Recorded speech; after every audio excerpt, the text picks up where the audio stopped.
Little Women, Chapter 13. "Come, Joe, it's time," said Amy. "For what?" "You don't mean to say you have forgotten that you promised to make a half a dozen calls with me today." "I don't think I ever was crazy enough to say I'd make 6 calls in one day when a single one upsets me for a week." "Yes, you did. It was a bargain between us. I was to finish the drawing of Beth for you, and you were to go properly with me and return our neighbors' visits." Joe hated calls of a formal sort, and never made any till Amy made her by use of a bargain, bribe, or promise. In the present instance there was no escape.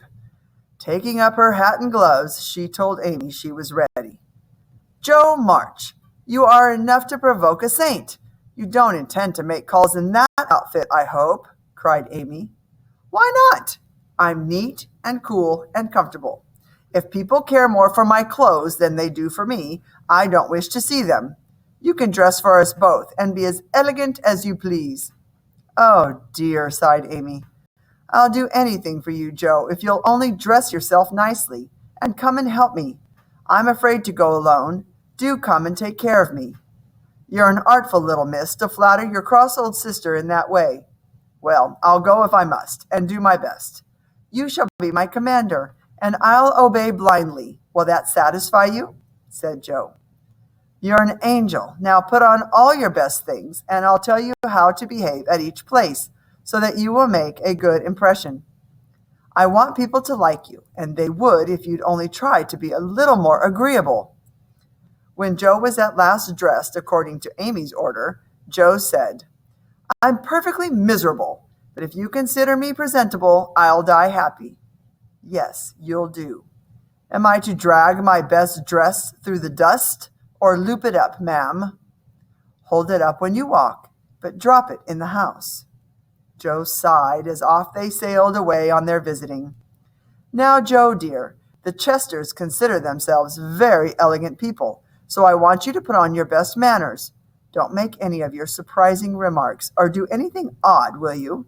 Just be calm, cool, and quiet. That's safe and ladylike, and you can easily do it for 15 minutes, said Amy, as they approached the first place. "Let me see. Calm, cool, and quiet. Yes, I think I can promise that." Amy looked relieved, but naughty Joe took her at her word, for during the first call she sat unmoving, every fold in her dress correctly draped, calm as a summer sea, cool as a snowbank, and as silent as a sphinx. In vain Mrs. Chester alluded to Joe's charming story, and the Mrs. Chester introduced other topics, and each and all were answered by a smile, a bow, and a modest yes or no. In vain Amy signaled the word talk and tried to draw her out, but Joe sat on like ice. "What a snobby, uninteresting creature that oldest Miss March is," remarked one of the ladies as the door closed upon their guests. When they were outside, Amy said with disgust, "I merely meant you to be dignified, and you made yourself a perfect stone. Try to be sociable at the Lambs. Gossip as other girls do, and be interested in dress and flirtations, and whatever nonsense comes up. They move in the best society and are valuable persons for us to know." "I'll be agreeable. I'll gossip and giggle and have raptures over any trifle you like. I rather enjoy this. And now I'll imitate what is called a charming girl.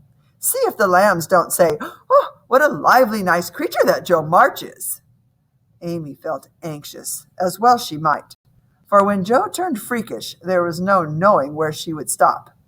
Joe seemed possessed by the spirit of mischief, and talked away like mad about matters that much embarrassed Amy. She was nearly as silly as the mother of the several Lamb young ladies and men. "We read a story of yours the other day, and enjoyed it very much," observed the elder Miss Lamb, wishing to compliment Joe.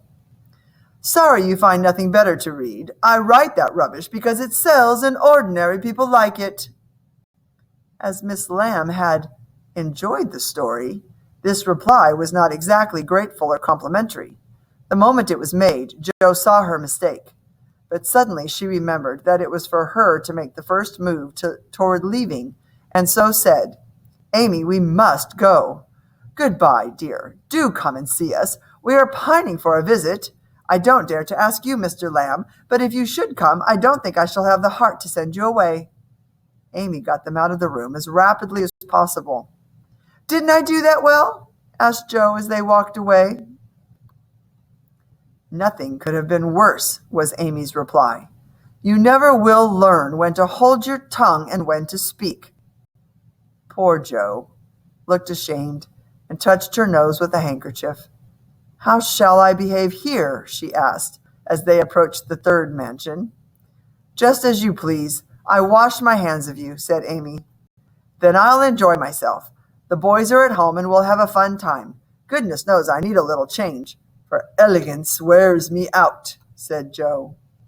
A big welcome from 3 big boys and several pretty children made Joe feel better, and leaving Amy to entertain the hostess, Joe devoted herself to the young folks and found the change refreshing. She listened to stories, petted dogs, talked about books, and looked at turtles. As they left this family, Joe said, "Capital boys, aren't they? I feel quite young again after that."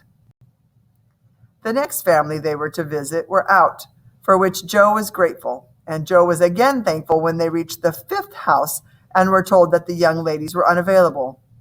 "Now let us go home and never mind Aunt March today. We can run down there any time. Aunt likes to have us pay her the compliment of coming in style and making a formal call. It's a little thing to do, but it gives her pleasure, and I don't believe it will hurt your things half so much as letting dirty dogs and clumping boys spoil them." "What a good girl you are, Amy," said Joe. They found Aunt Carol with the old lady, both absorbed in some very interesting subject, but they dropped it as the girls came in. Joe was not in a good mood, and her mischievous spirit returned to her, but Amy kept her temper and pleased everybody. Both aunts "my deared" her affectionately, and felt what they afterwards said, "That child improves every day." "Are you going to help about the fair, dear?" asked Mrs. Carroll, as Amy sat down beside her. "Yes, Aunt. Mrs. Chester asked me if I would." "I'm not," said Joe. "I hate to be patronized, and the Chesters think that it's a great favor to allow us to help. I don't like favors, as they oppress me and make me feel like a slave." "Ahem," said Aunt Carol softly. "I told you so," said Aunt March. "Do you speak French, dear?"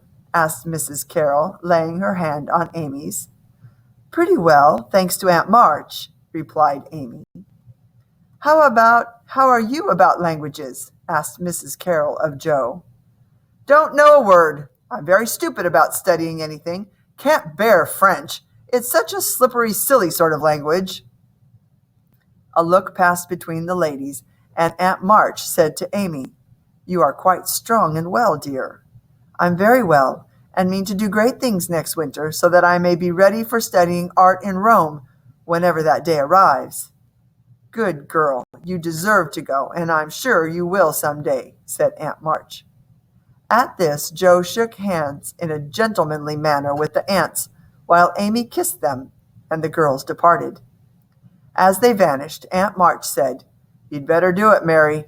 I'll supply the money." And Aunt Carol replied, "I certainly will if her father and mother consent." A week later, a letter came from Aunt Carol, and Mrs. March's face lit up when she read it. Joe and Beth, who were with her, demanded to know what the glad tidings were. Okay, for some reason this page is not opening, and it did this morning, and I'm going to real quick see if I can get it. So hang tight with me for just a second. Let me see if I can get this page, if I can find it real fast.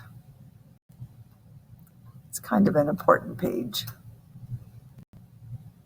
and I'm not sure. Everything is taking a long time today.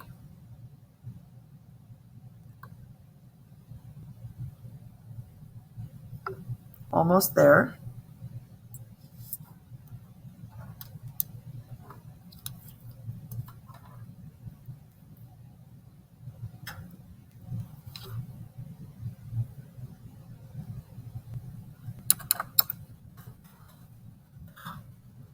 Hang on.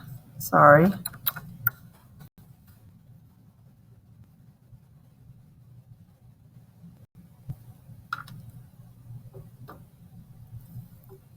Okay, I'm getting a step closer. It's still not opening. I don't know why this one page won't open.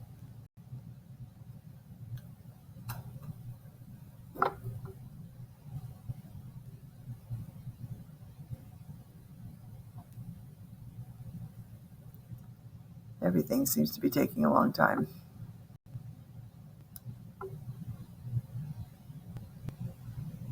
Well, hang on. I have another plan.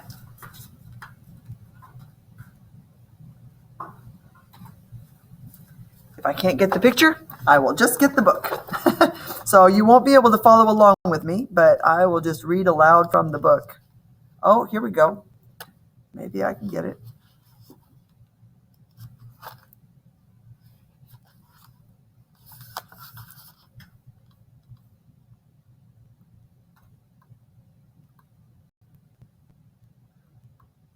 Oops. Oh, I'm getting close. Hang on.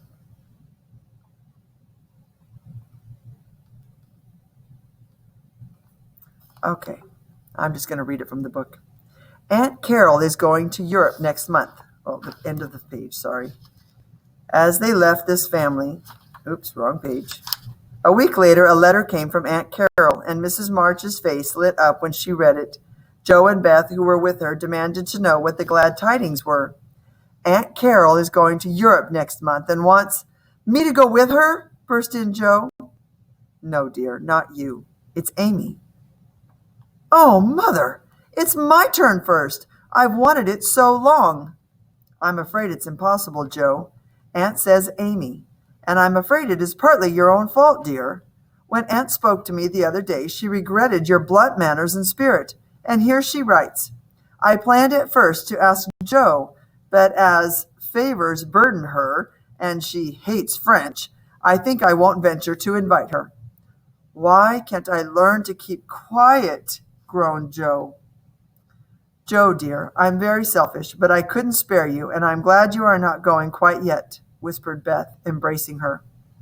Amy received the news with great joy and began to sort her paints and pack her pencils that evening. It isn't a mere pleasure trip to me, girls, Amy said. It will decide my career. If I have any genius, I shall find it out in Rome. It was not very long before Amy was off on the steamer, and just as the gangway was about to be withdrawn, it suddenly came over Amy that a whole ocean was soon to roll between her and those who loved her best, and she clung to Laurie, the last lingerer from her family's farewell group, saying with a sob, Oh, take care of them for me, and if anything should happen to Beth, I will, dear, I will, and if anything happens, I'll come and comfort you, whispered Laurie, little dreaming that he would be called upon to keep his word. Okay, so now back up to the top. Let's go find our first. Where did it go? There we go. You promised to make a half a dozen calls with me today, said Amy. So again, they didn't have telephones back then or any other way to communicate other than in person or with a written letter. So what they would do is they would call on people, which means they would go to their home. And this was an expected practice. So people would often have tea and, little treats, like a little snack kind of ready to go. If anybody should call on them, you always wanted to be ready to have something to offer your guests. And if no one was home, they left a card on the door or like in their little mailbox. And it was a calling card. And it told the people that somebody had come to visit them. And they didn't stay long. They stayed about 15 minutes, like she said. And it was just a kind of like a phone call to interact with people and see how everybody was doing. But it was also a social venture, too. This is how the families came to know all the young children. Teenagers, and that's how they started making matches or, preparing for weddings. If you had a son, you would meet the young ladies, and if you had a daughter, you would meet the young men. It was just a way to socialize and get to know one another and decide if, you know, if somebody did want to court your daughter, or it's a way to get to know them. And by courting, I mean dating. They wanted to date. They called it courting back then. It's what you did before you were preparing to marry somebody. So this is Joe. No, this is Amy talking to Joe. So let's go to Amy's page. And we'll put this in her dialogue. We're going to have to, oh, it's already there. I've already got it down in there. I think that was from this morning. So go on the dialogue text box and put your cursor here and then enter once. And look at on Amy's dialogue, Amy's castle when she was younger. My pet one is to go to Rome and be the best artist in the world. So now here she goes. She is going off to Rome. Her castle is partly coming true. She at least gets to go to Rome. Okay, let's go back down to this one. They move in the best society and are valuable and are a valuable person for us to know. So we'll copy that. And we're on Amy's page. And even though this isn't how society is looking at her, it's how she is looking at society. So we're going to put it on that, on the society slide, since it's how she sees the other family.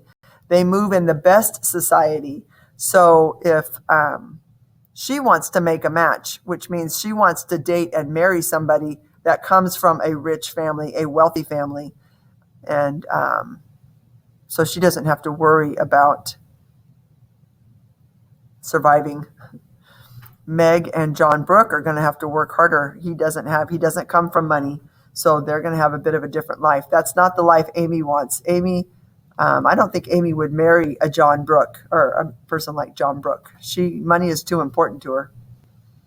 Interesting little twist that Meg was the one that said when they were younger, they had opposite views. Okay, let's go down to the next one. As they approached the third mansion, so when we say mansion, it's a mansion. It's a big, expensive house. And I'm going to tack this right on here to where we were. As they approached the third mansion, big homes, wealthy families. These are the people that Amy wants to know. She wants to be in this circle. This is her crowd. She wants to be a part of the rich crowd. And this is how she's doing it. She's calling on them. All right, the next one. She listened to stories, petted dogs, talked about books, and looked at turtles. So who is this? It's not Amy. No, this is Joe. This is very much Joe. So let's go to Joe's page. And we're going to put this in actions for Joe. So click on the text box here. Grab this square here in the middle with the little arrow and drag it up. Click and hold and drag it up. And that'll give us more room here. Then click here with your cursor, hit enter on your keyboard, and paste. Joe is, and we see this today. Some girls are girly girls and other girls are not. They want to put on, jeans and a t-shirt and they want to go play. And some girls don't like that. And it's the same thing for boys. Some boys, t-shirt and jeans, and off they go. They want to go and play. And other boys aren't as interested in that. They like to read and they do different types of things that don't involve, the running around. Everybody's different. It's not a boy thing or a girl thing. But in this time period, it was very hard for a girl to be tomboyish. And it would be very hard for a boy to not, do the boy things. Just because it's what they're expected to do. Look at Lori. Lori wants to just play the piano, and his grandfather wants him to go to college and learn the business.